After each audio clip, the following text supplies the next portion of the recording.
സുഹൃത്തുക്കളെ, ഇത് പൗലോ കൊയ്ലോയുടെ ആർച്ചർ എന്നൊരു ബുക്കാണ്. വളരെ ചെറിയ ബുക്കാണ്. നമ്മൾ ആൽക്കെമിസ്റ്റിനൊക്കെ വെച്ച് കമ്പയർ ചെയ്യുമ്പോൾ വായിക്കാനും ഒക്കെ വളരെ എളുപ്പമാണ്. എന്നാലോ വളരെയധികം നമുക്ക് ലൈഫ് ലെസൺസ് പറഞ്ഞു തരുന്ന ഒരു ബുക്കാണിത്. ഇതിൽ എനിക്ക് ഇഷ്ടപ്പെട്ട കുറെ കഥകളുണ്ട്. അതായത് ഇങ്ങനെ ഒരു ആർച്ചറാണ്, അപ്പൊ അയാൾ മറ്റുള്ളവർക്ക് പറഞ്ഞു കൊടുക്കുന്ന അല്ലെങ്കിൽ മറ്റുള്ളവരെ പരിശീലിപ്പിക്കുന്ന കാര്യങ്ങളാണ്. അപ്പൊ അത് ഇങ്ങനെ ഓരോ കഥകൾ പോലെ ആയിട്ടാണ് ഇതിൽ വരുന്നത്.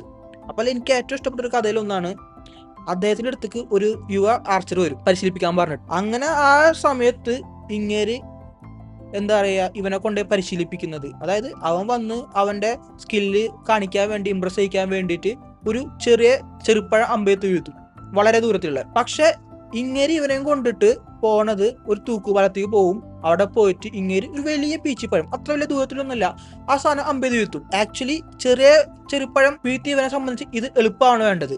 പക്ഷെ ഇവനെ കൊണ്ട് അത് സാധിക്കില്ല, കാരണം ഇവന്റെ കണ്ടീഷൻ മാറി. ഇവന് പിന്നെ ചെന്ന് നിൽക്കുന്നത് ഒരു തൂക്കുപാലം. ആ തൂക്കുപാലം വളരെ ദ്രവിച്ച് കണ്ടീഷൻ മോശമാണ്. നദിക്കരയിലായതുകൊണ്ട് കാറ്റും അതിനെല്ലാം തന്നെ അനുകൂല സാഹചര്യങ്ങളൊന്നും അല്ല. സോ ഇവനെ കൊണ്ട് അത് സാധിക്കുന്നില്ല. അപ്പൊ അവിടെ ഈ ആർച്ചർ ഇവനക്ക് പറഞ്ഞു പാടുണ്ട്, ഒരിക്കലും നമുക്ക് എപ്പോഴും നല്ല കണ്ടീഷനിലായിരിക്കില്ല നമുക്ക് നമ്മളെ അവസ്ഥയിൽ വരാം. ഏതൊരു കണ്ടീഷനിൽ സർവൈവ് ചെയ്യാനുള്ള രീതിയിലായിരിക്കണം നമ്മൾ മുന്നോട്ട് പഠിക്കേണ്ടത്. അതിനുവേണ്ടി എന്താ വേണ്ടത്? ഡെയിലി പ്രാക്ടീസ് ചെയ്യണം എന്നുള്ളതാണ് ഇവിടെ പറയുന്നത്. ലൈഫ് ലെസണും അത് തന്നെയാണ്. ഡിസിപ്ലിൻ ആയിട്ട് ഡെയിലി നമ്മൾ എന്താ പറയുക പ്രാക്ടീസ് ചെയ്ത് അച്ചീവ് ചെയ്യുക എന്നുള്ളതാണ്. അല്ലാണ്ട് ഒറ്റ ദിവസം കൊണ്ടുള്ള മോട്ടിവേഷനിലൊന്നും നമുക്ക് ഒന്നും അച്ചീവ് ചെയ്യാൻ പറ്റില്ല. അതിനെന്താ വേണ്ടേ? റൊട്ടീനായിട്ട് നമ്മൾ പ്രാക്ടീസ് ചെയ്യണം.